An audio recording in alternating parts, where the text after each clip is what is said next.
Oh, he loves the fire then. What a goal! This is the halftime show with Omar Adori on Pulse 95. Nice strike! Oh, better than nice! Wonderful!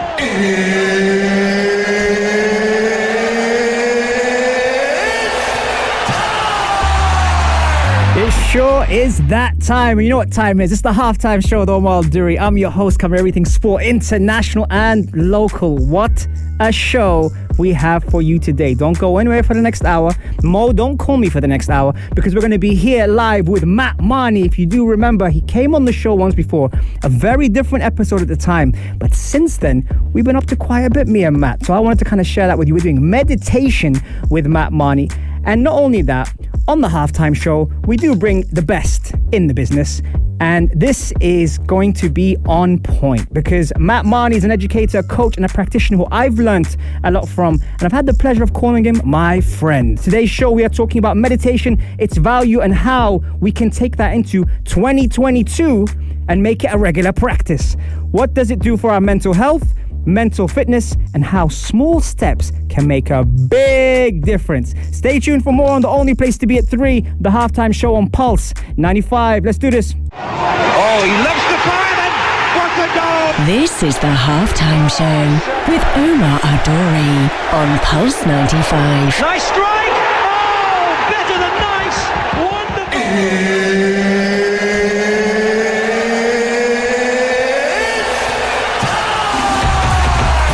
It sure is that time. It's the halftime show with Omar Duri. I'm your host, covering everything sport, international, local. Thank you very much for tuning in wherever you are around the world, whether it's 95 FM, pulse95radio.com, our app, Sharjah Broadcasting Authority. You're chilling at home watching us live on YouTube. I was just talking to my guest about a previous guest, Zain Ali Salman. If you don't know, he was all over these buttons in the studio. And the famous line, "Everything Chris," came out that day. So we do have exclusives here at the studio. And yes, I owe you some gummy bears and a pizza, Zain. I will stick to my word before you go back to the UK. Let's welcome to the show, Matt Marney. Matt, how you doing? Pleasure to be here again. Yes, you see, Pulse 95 studio. it was so good the first time. We had to run it back. I appreciate And that. and you've been doing a lot of great things at the moment. One of the things actually that I had the pleasure of being part of recently was meditation. And with that, Matt, and a lot of people have an understanding of it. And as you rightfully pointed out when I did the course, that it's not quite that. What is meditation? Big question, Omar. And what's the myth of meditation? So, yeah, meditation, it's everywhere, isn't it, at the moment? So, and mindfulness tends to be, it's kind of hijacked meditation. There's lots of different tools, there's lots of different strategies. Thank you so much. Is that better? That's good. Come close. Oh, come closer, come in. What is meditation? Yeah, go ahead. So, put it simply, when I describe it to you guys in the course, I would say it's developing a relationship with your mind. Okay, so mind training. Your mind impacts your brain impacts your endocrine system, your central nervous system. So it's mind training. It's not Jedi stuff. We're not doing anything like that, but it's developing a relationship with your mind. So what's the analogy I use for boys that train? So it's like the gym. Okay, so modern world, sedentary lifestyle. We're not hunter-gatherers anymore, are we? We're kind of lazy. We don't even get out of the car in UAE to fill our petrol up. It's that kind of thing. Yeah. So we had to create gyms, and we do formal exercise, formal activity, because if we don't, we get sick, and our body it's not fit for purpose. Yeah. And that's kind of what's happened, particularly in the last 20 years. Things like phones, our attention is being, not everyone knows, our attention's being drawn in all sorts of different directions. Yeah. 24-hour news cycles, and so we've got attention issues. Yeah. And I think it's fair to say we've got a bit of a mental health crisis, haven't we? Yeah. What is meditation is not fill in the gaps. Yeah. So meditation is not the one that always gets mentioned. Is Matt? I can't meditate. Okay, why is that? Your previous guest, the guy who was in the studio, he can't meditate because his mind wanders. So I can't clear my mind. That's the one we hear. So meditation isn't about clearing your mind. Your mind's not designed to be clear. So that's one myth we have to dispel. I suppose if we're going to talk about meditation, and we're going to talk about why we need meditation in the modern world, I suppose it's important to talk about what's going on with our mind. Yeah. So this mind that we have, which is amazing and it serves us, we have, and I think we spoke about this on the course as well, we have a negativity bias, right? The brain has this, and this serves us from an evolutionary standpoint. So, me and you, we probably come from quite paranoid people. Yeah, back in the day, those of us who were a little bit paranoid of that beige thing in the bush, or wouldn't try that fruit, probably survived. So it served us to have a negativity bias, be a bit paranoid. But obviously, in the modern world, 24-hour news cycles, we're drawn to negativity. I've only got to mention the last 2 years, mate. I said to my wife, it's just uncertainty and negativity. 24-hour news cycles, clickbait, throw in chronesthesia, what's that? Mental time travel, which again served us back in the day. It's quite useful to be able to reflect on stuff, right? And plan for the future. So back in the day, hunter-gatherer, me and you go out hunting. We might go in a particular part of the forest. There's a pack of lions there. We come back and we go, tell you what, reflect on that. We probably won't do that again. It's probably not useful. And there might be a rival tribe across the plains. They keep coming and stealing stuff. So we go, do you know what? We'll plan for the future and we'll move. So it's quite useful to have mental time travel. But in the modern world now, we negativity bias and we project. And when we project, we get stressed. And that affects us physically and mentally. We're all stressed out, can't slow down. We need a bit of meditation. Well, coming up next, we're going to talk about the link between meditation and mindfulness. Don't go anywhere. We're just going to have the adhan for the Asr prayer, and we'll be right back after this, folks. Don't go anywhere. Oh, he loves the fire, and what a goal! This is the Halftime Show with Omar Adori on Pulse 95. Nice strike! Oh, better than nice! Wonderful!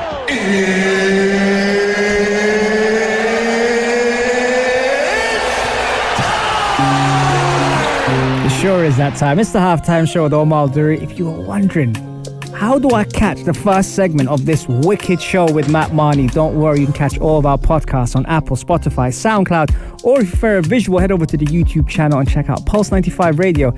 Super Mario and Super Samo, we're going to start calling her now, are uploading all of our videos online, so you can definitely catch that. Matt, before we took a break, you were talking about meditation and mindfulness. Just give us an idea of what they are first and how they benefit us. Sure. So there are different types of meditation, different tools. So mindfulness is one we hear a lot, we read about a lot, but the stuff we did, again, I keep referencing the course because you did it, we start with concentration based. So anyone that's done or used an app, so let's just describe it. You sit on the floor and you focus on the breath. Sensations in the nostrils, the movement of the breath in the body. This is concentration-based practice. So it's where you use the breath or sensations as an anchor. Now, we need to develop this before we move into stuff like mindfulness. So this is all about, and it's so simple, meditation. It is so simple, but it's not easy. As you found out, you'll sit on the mat, so I'll do it with groups, say, right, sit down, focus on the breath. Within a couple of seconds, what you're doing, you're thinking about work. Your mind's wandering, okay? And this is where people beat themselves up. They judge themselves. I'm not good at meditation. It's called meditation practice for a reason. So we sit there. I tell you to focus on the air in the sensation of the air in your nostrils. Within a couple of seconds, you're thinking about punching the bag, all right? Boxing, right? As you were. Your mind's gone. That's cool. Now, you catch it. And I might give you, when I'm doing a guided meditation, you catch it and you bring it back to the breath. And that is it. So that is the skill. Every time your mind wanders and you catch it, think of it like a bicep curl. It's a repetition. You're developing the ability to catch those thoughts. We talked about chronesthesia, the mind wandering. We live our lives in our head and we're not even aware of it. You're sat at home watching Netflix with the missus. It's a good show. You both love it. You're on your phone, like me, or you're sitting there worrying about work. You're not even aware that you're thinking. Here lies the problem. Thoughts create feelings. Feelings create thoughts. So when you have thoughts of stress, anxiety, it's normally negativity bias, normally thoughts you're worrying about stuff. Every thought you have, your body reacts. Your endocrine system produces cortisol, adrenaline. That's not good for your health. So your thoughts can make you sick. So you're sitting on the mat and you're catching that thought and you're bringing it back, catching that thought, bringing it back. Where does that carry over into everyday life? You're sitting there watching Netflix, you catch yourself. You don't get lost in that narrative and that thought. You bring it back to that moment. That's what you're doing with concentration based. This is where people lose it. You need to develop the ability to concentrate and still your body. Yeah. What did we see on the course? Lots of people that were uncomfortable. Correct. So we need to talk about, people think you have to sit on the floor in lotus position. Can you tell me, finding your seat, what does that, I see you smile when I said that, but that was one of my favorite parts of the course. Yeah. What does find your seat mean? It's just being comfortable, Omar. It really is. There's a lot of, I'm a working class lad from South London. I'm not your stereotypical type meditation teacher, but there is a stereotype around meditation and how you should sit. If you are comfortable, I sit on a chair. I told you guys, I sit on a chair because I'm comfortable. Yeah. So finding your seat is finding somewhere that you're comfortable. Yeah, because if you're not comfortable, it's going to distract.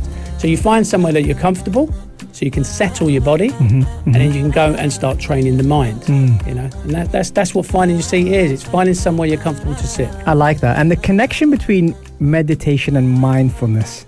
Now, that's another thing that a lot of people then go, okay, so I am mindful, but and I do like to meditate, but there is a deeper connection than that. Yeah, absolutely. So once you've developed an element of concentration-based practice, so you can sit and you can find your anchor. Let's think of concentration-based as coming in. Yeah.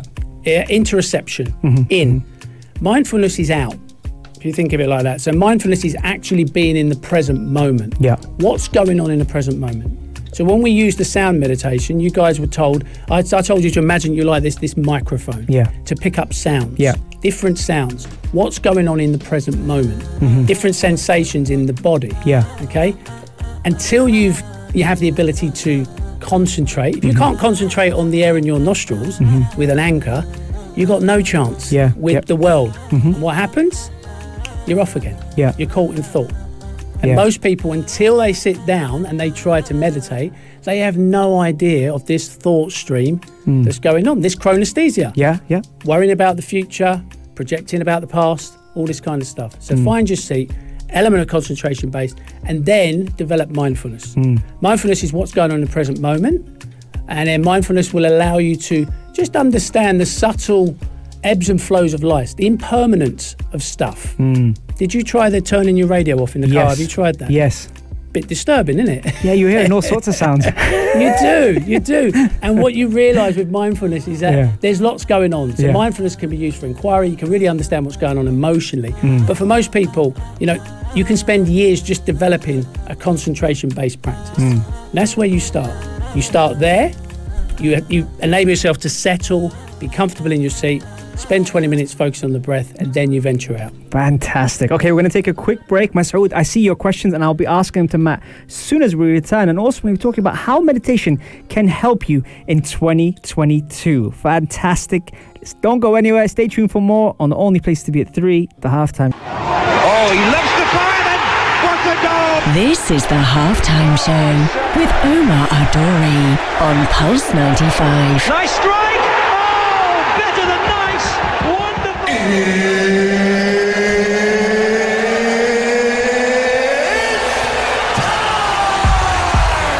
It sure is that time. It's the halftime show with Omar Duri. I'm your host, cover everything sport, international and local. What a privilege it is to have Matt Marney on the show today, talking all meditation and mindfulness. Matt, before the break, we were talking. Actually, Masoud sent in a question for you, or a couple of questions for you. The first question he said is, everyone deals with their own issues in their own way.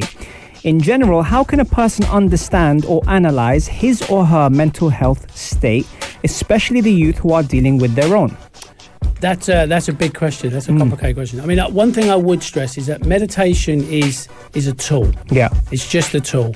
And there are therapy, there are self-help books, but the thing you have to be mindful of, that's why I gave you that questionnaire before the meditation course. If someone is suffering from acute anxiety, they just had a loss in the family, a bereavement, meditation's not always advised. So I think that's worth bearing in mind. So in answer to that question, mental health, it's your own discovery. You find out about your own bits and pieces, but therapy is going to be a useful avenue to solving those. Meditation is a tool that can possibly help. We could talk about executive function and rational brain, but it's something that can enable you to to inquire or give you that, just reduce anxiety. Yes. There's a lot of benefits, and just in the fact you said therapy, a lot of people have a stigma about the word therapy, but therapy is actually really, really good for the mind, body, and soul. Yeah, it's sad that, There is that stigma around it. Really? Yeah. I mean, normally, It's not a for me shame. personally, Yeah. but I think for those people that normally hear the word and maybe are not aware of its benefits, it has this heavy weight that it carries, which I personally don't know why. Do you know what? I mean, it's so interesting. I mean, the reason I got involved in meditation is because of my own battles with mental health. Yeah. You know, pure and simple. I wish, Omar, it was like I'd read about how useful meditation was for me. I had real struggles. Yeah. My late 20s, early 30s, real battles with my mental health.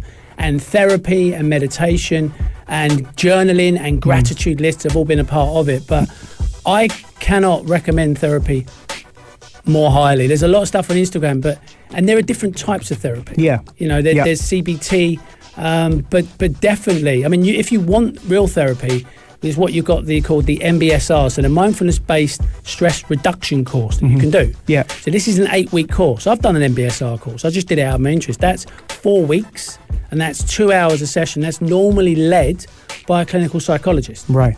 So that is where, if someone is struggling with their mental health, Yeah. I wouldn't just embark on a meditation course. Yeah. If you feel you're struggling, and most people do, you know, embark on an MBSR course, but don't shy away from therapy. Yeah. Really, you know, there are professionals out there that can create that one light bulb moment Yeah. that enables you to move forward.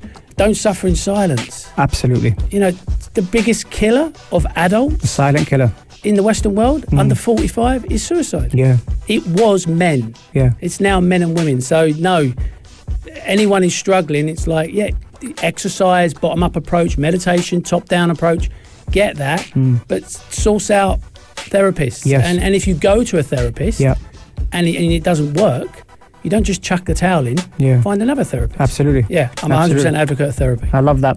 One of the things that we mentioned earlier was practice, and then with mental fitness and mental health, it requires a lot of practice, just like meditation. How do we enhance that?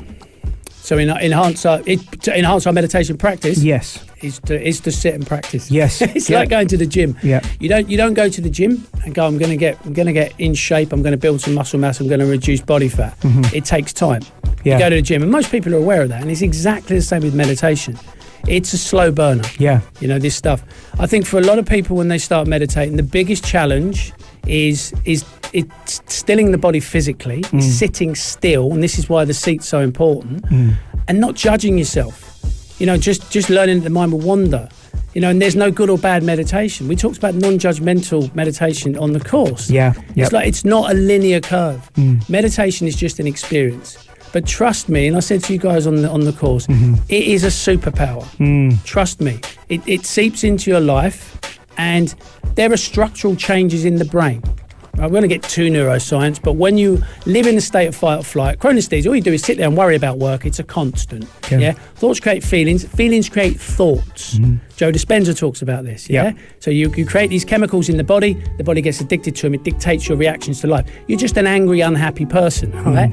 Your amygdala becomes more sensitized. The amygdala is part of the limbic system. That's responsible for just reactions. You know, the limbic reptilian brain. Yeah. The hippocampus is kind of like his big brother. He's supposed to keep an eye on the amygdala. When the amygdala kicks off a little bit, gets a bit angry, hippocampus calms him down. Yeah. When we live in a state of stress, hippocampus actually shrinks. The amygdala becomes more heightened. When we meditate, we get the reversal. We get structural changes in the brain. The amygdala becomes less desensitized. The hippocampus becomes bigger in size. Yeah. So we get changes in the brain, structural changes in the brain, which affect your physiology. And the way you feel dictates the way you act. Love that. And 2022 is coming up. Yes. And normally people, you're talking about the brain there, got me thinking, normally people think, oh, what can I do for 2022 to be in a better place mentally, physically, spiritually, emotionally? What would you say to that? Big question here, Omar. So you got two things. So the bottom-up approach, if we're talking about mental health, the bottom-up approach works, okay? Go out and exercise. Yeah. If you haven't got a regular exercise regime, then go out and train and employ someone like yourself, someone like me to take you through a training program. Yeah. The top-down approach, lots of ways. If you want to start meditating, there's lots of ways. You can come and do one of my courses. Yeah, you can do courses online. You can do one-to-one stuff. There are lots of apps, but I think it's about being patient. being patient, and giving this stuff time. Just the physical act of sitting on the mat. Do you remember David on the course? Yeah. David, who I texted the other day, who's been meditating regularly. It's had a profound impact on him already. He struggled week 1, didn't he? He did. He didn't meditate once. Yeah? He did, yeah. He's just sitting down. So for me, sometimes the power of if you sit on a chair or you sit on a mat and you make the conscious act of meditating, what are you saying to your subconscious mind? You're saying, I want to be a different person. I want to react differently in life. See, this is another thing I've got from meditation. I'm less angry than I was in my 20s, right? Yeah. I'm not as reactive. All right, I can talk about structural stuff. I like to think now I can respond rather than react. Yeah. The other benefit you get, you notice this, is very subtle. And, you can theorize about meditation, but you've got to trust me and you've just got to sit down and do it. Yeah. Someone said to you, if you put yourself in a slight calorie surplus and you increase your activity levels and you do that for a year, you're going to look leaner. You'd believe them, wouldn't you? What I'm saying to people is, if you commit to this practice, there are just noticeable changes in your life. Yeah. And it's normally a hindsight game. Yeah. So it's normally something happens in your life, you're meditating regularly, you double down, and then you pass through that period and you look back and you go, oh, got through that okay. Yeah. And then you suddenly realise the power of it. Yeah. You can only realise the power of something until you've experienced it. You only experience something if you give it time. Yeah. Develop that practice, allow those changes to happen, start to catch your mind on. You're probably already, from doing the course, more mindful of getting caught in that thought stream. Correct.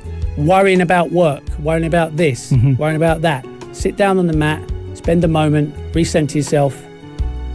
Love that. I love the fact you said respond rather than react, because a lot of the times we don't realize, but we react to things rather than respond to them. That's the amygdala. That's your limbic system. So when we talk about the structural changes in the brain, we just react. Road rage on the road, we just react. And the thing about behaviour change, so your caller was saying about questions about mental health, and a lot of that it tends to be our behaviours. And we're shameful about the way we're reacting. We know I'm stressed out. I keep arguing with my wife, or I'm not happy with people at work. But you've just got to give this stuff time, and once you practice a behaviour, which is, I'm going to sit on the mat and I'm going to meditate. Yeah. What are you saying to yourself? I want to be a calmer person. Yeah. I want to be less reactive in life.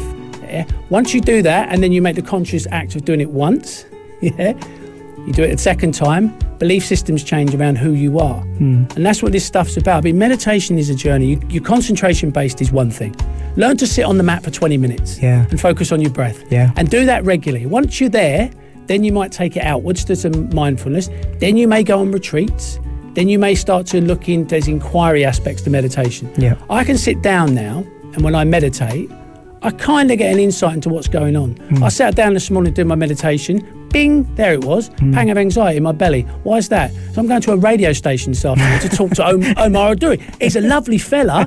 I know the rational mind's saying whatever, but I'm aware of it. Boom, there it is. Why is that? I'm going on a radio show. Right. So sometimes, when you develop a regular practice, it becomes almost like a tuning fork, and you start to pick up stuff. Yeah, most people that start a meditation practice are on a spiritual journey anyway. That's where things like exercise, therapy, nutrition, it's like your book. That's what I love about your book, Omar. Reset.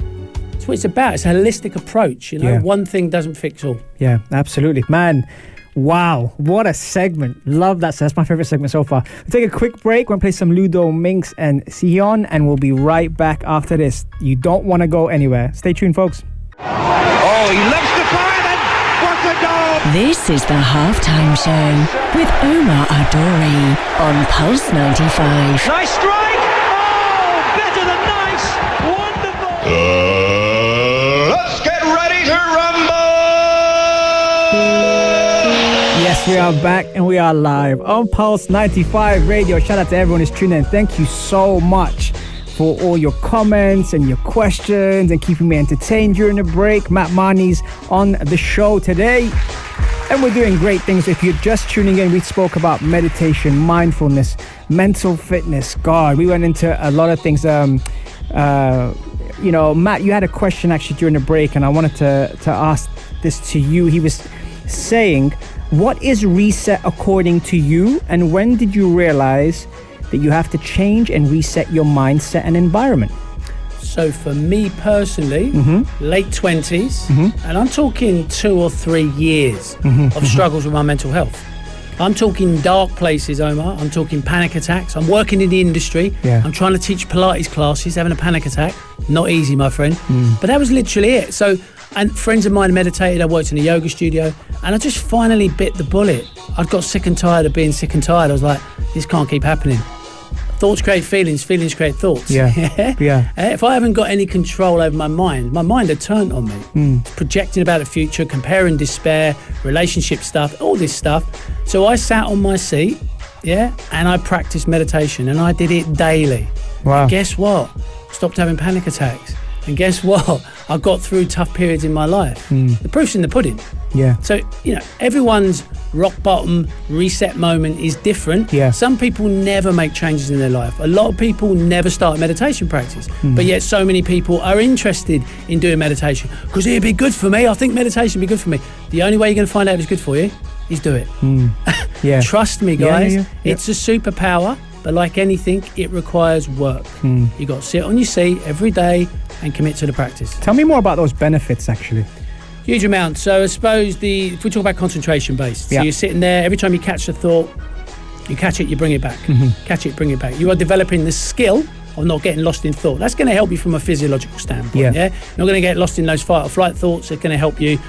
Heart rate's going to drop, blood pressure, all that stuff associated. But your attention's going to improve. So if I was to ask you, where in everyday life might having improved attention help? What would you think? Improving your attention? Lots of things. Yeah, lots of things. Work. Yeah. Work in memory. There's statistics out there that say 50% of stuff we don't take on board. People at tasks, you cannot commit to a task, get distracted phones. Yeah. Listening to your hubby, your spouse, your wife. Yeah. Actually listening. That's attention.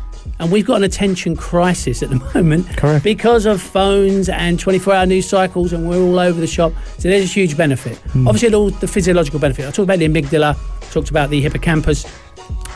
If you Google happiest man in the world, if your listeners are there, there'll be a guy called Mathieu Ricard, right? A French Buddhist monk. And he is the happiest man in the world. So they took a group of Buddhist monks, they stuck them in an MRI scanner. This is a few years back. And these guys were heavily involved in gratitude and compassion-based practice. And their areas in the left prefrontal cortex were kind of lit up. And that's the area for, contentment, satisfaction. Right side's fight or flight. So when you meditate regularly, you're going to be happier. You're going to be a little bit more content. You're going to be less angry. That's quite nice. A bit more attentive. Experiential stuff here. This is just me, anecdotal, but definitely, Omar, I feel I'm in my mid-40s now. I feel like I'm sharper. Like neuroplasticity. Neurons. So you're going to get brighter. Emotional intelligence. That's Seriously. massive. It's huge because if you surround yourself with people, if you're a meditator, you go on retreat, surround yourself with people who happen to be talking about spiritual stuff, whatever that is, what these feelings are, being able to label this stuff. It just helps you grow and become a better person. If you listen to any podcast, you read any book about these big hitters, the Elon Musks, the Steve Jobs, anybody who's successful, one of their staples is they have a meditation practice. They understand the value of it. It's huge. Huge. Massive. Loads of benefits. Massive. I mean, it definitely is. You got a couple of things coming up soon. What have you got coming up? Right, so we've got... So if anyone wants to work with me one-to-one, they can. I do all the PT stuff. I teach the group meditation stuff. So we've got another 4-week course running in Dubai on the 18th of Jan for 4 weeks. I offer this same course, so I go into organisations, so I've taught it in gyms. So if someone wants me to come in and teach it for a group of people, I can do that. I do private stuff. I've got the Matt Marney Fitness Show, which is a weekly podcast. Wicked. And if any of your regular listeners are thinking, I'd like to know a bit more about Omar Al-Duri, he was actually my first guest. It's episode 4, I believe. The title of the podcast is Reset. If you want to know a little bit more about Omar. Got a bit emotional, didn't we, in that podcast? We did. So it's a weekly health and fitness podcast. And if you like the Reset book, then you're going to love the podcast. Podcast is just an opportunity for me to sit with bright people and talk about all things health. You did a wicked job as well, by the way. It was my first podcast, and we celebrated at the end. We did a high five. So there's a Matt Marney Fitness Show. There is a Wellness Education Dubai, which is my new company that I'm starting in January. I go in and offer this stuff, meditation, ergonomic stuff, back pain stuff, movement stuff in the corporate setting, because there's a bit of an issue, there's a need for it. So I quickly realised doing the teacher training stuff is great, because you can empower a personal trainer to go out and inspire groups, but I just found I did some in lockdown online and some Zoom stuff, really powerful. So I come into your company and I'll take care of the wellbeing stuff. So we know it's movement. Some of your staff are going to be struggling with attention. You can't focus. We'll give them some concentration-based practice. Others are too interoceptive. We give them mindfulness. We offer the 4-week courses. Some people are just out of shape, and that will improve performance. So we get them moving. So I do educational workshops in corporate. So Matt Marney Fitness Show, Instagram, Matt Marney Fitness. Yes, you're going to put all that stuff on your Instagram. What's the Instagram account? It is Matt Marney Fitness.